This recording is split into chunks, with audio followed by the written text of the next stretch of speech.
Hi guys, welcome to today's episode of the Studs on the Pitch. It is no doubt that Liverpool truly means business.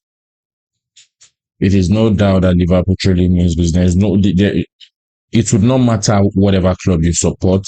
Liverpool this season have been amazing. Liverpool this season have been putting in top performances, to be very, very honest. In the last 15 days, they have played, I think, 5 matches, and at most they have come out with so many points. They have played against Newcastle, they have played against Manchester City, they have played against Aston Villa, Everton, and a couple of other guys like that. So, it's no longer a debate. The league is done. Because as at now, if you are looking at the image on the screen that I'm showing you right now, the difference between the first and the second is a wide 13 points. Liverpool have strolled away with 13 points. Arsenal made it so easy for them. I have never seen a board as unserious as Arsenal. I have never seen a board as unserious as Arsenal. See, I am an Arsenal fan, and this particular episode might sound a bit too, I don't want to say emotional. But as I go into the video, I'm also going to be showing or also be previewing other matches that happened yesterday, because of course yesterday we saw Man City played as well. So okay, but before I go into anything serious, let me just start with the analysis of what is really going on. So yesterday we saw some couple of matches in the EPL, of course. And if you are privy to watch many of those matches, or maybe if you are privy to watch the important ones, because I personally saw, of course, Nottingham Forest, Arsenal, and then the other one I saw was Liverpool, Newcastle. At least I think I saw the second goal or so, Then I've not really seen the highlight of all these matches, but I just want to go through them. So yesterday we have Brentford versus Everton. Currently now, Brentford is 11th on the table with 27 points. How many points do they have now? Okay, Brentford has 38 points, and Everton on the table has 32 points. They are just 1 point below Manchester United, who are on 14 points. So to start with Man U, when Arsenal match finished yesterday, because they all started at the same time, I saw the highlight of Manchester United Ipswich. It was a terrible error from Onana. And I think it was about the 4th minute or so. A proper miscommunication between Onana and the defender. And, of course, Ipswich took advantage of that and they scored.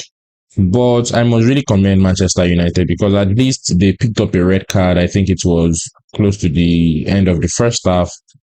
And that is Dogu, Abi. That's Dogu, yes. I think the new player they brought in picked up a red card for a reckless challenge. And they still find a way to win. I'm really impressed about that, I must say. So Nottingham Forest Arsenal is a very, very disappointing one.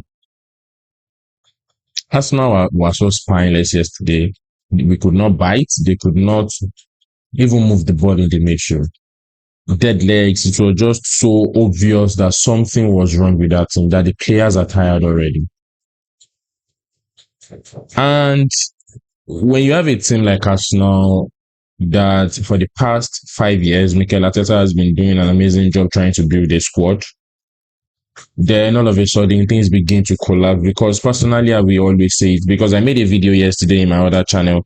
Just in case you are not following my other channel, this is the Arsenal in me. If you're an Arsenal fan, of course, if you're an Arsenal fan, that is the only time this conversations here will be interesting to you. So you can always follow the Arsenal in me channel so that we can interact and talk about what is going on.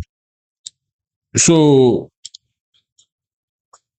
the board is not really supporting Mikel Arteta. That is how I see it. A lot of people will say the board has given him £800 million, £700 million, whatever it is the board has given to him. Why I say the board is not supporting Mikel is because I feel if there is a structure, if there is a team, at every point in time, the management should understand and see the dynamics of what is going on. In the January transfer window, Arsenal knew they needed to bring in bodies so that they can have extra bodies to go the length of the rest of the season. This is not the first time we have been in this situation. We have been in this situation more than once. We have been close to winning the title and we have not. So I think it's actually because if the board really insists, imagine when Abramovich was the owner of Chelsea, for example. This man will bring in whoever he think can help the team. And the manager really, really has to, because if the manager does not deliver with the person that they have brought in, they sack them.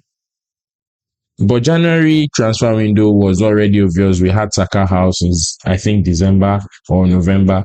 Then we have had Martinelli out as well. That was even before the January transfer window. We still did not bring in anybody.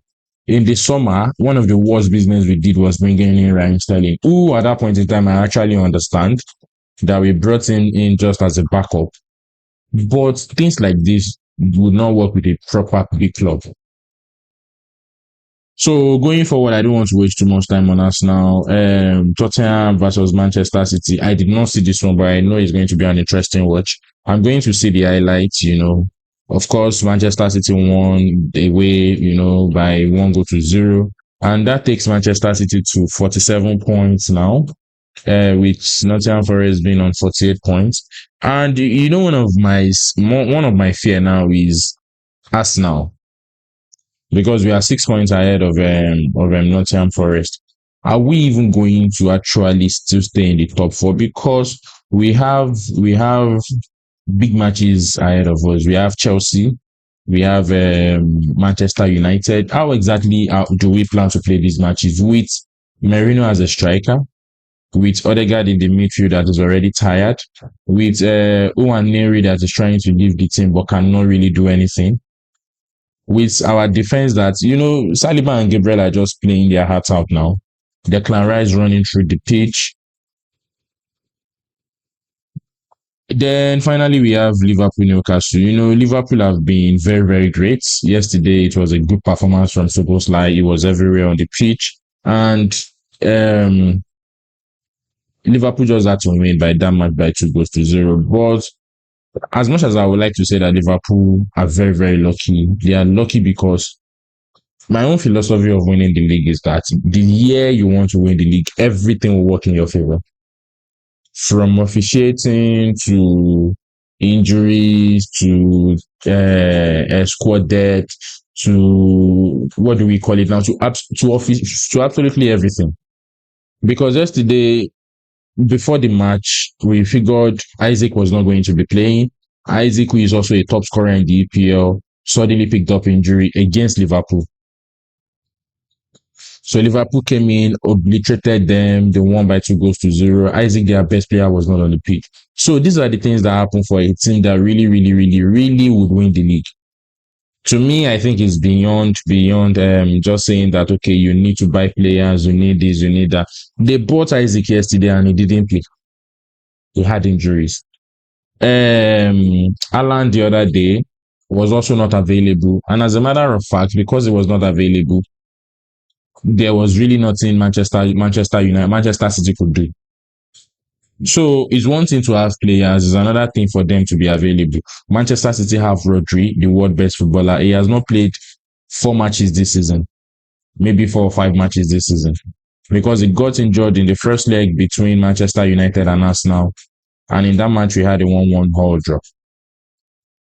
So guys, what do you think? What do you think about this new format? What do you think about me talking about what is going on weekly? Do you think it makes sense? Do you want to see more of it? Please do let me know in the comment section. So, of course, the week 27 is done. Liverpool has played 1 game ahead, which means they have probably played 28 games now. And with 13 points, I don't really think there is anything to be done. I think the league is done already, if I'm being honest here. So guys, what do you think? So I talked about Manchester United, talked about a whole lot of guys. Please remember to leave your comment and also check out the other videos I've made. I made a video yesterday where I talked about Arne Slot's fine. Arne Slot was of course fined by the FA. That was really, really an in-depth talk, an in-depth discussion. So you can please do check that out so that we can discuss about it. And I've also discussed about many other things on my channel. All right, guys. So thank you so much, and I'll see you in the next one.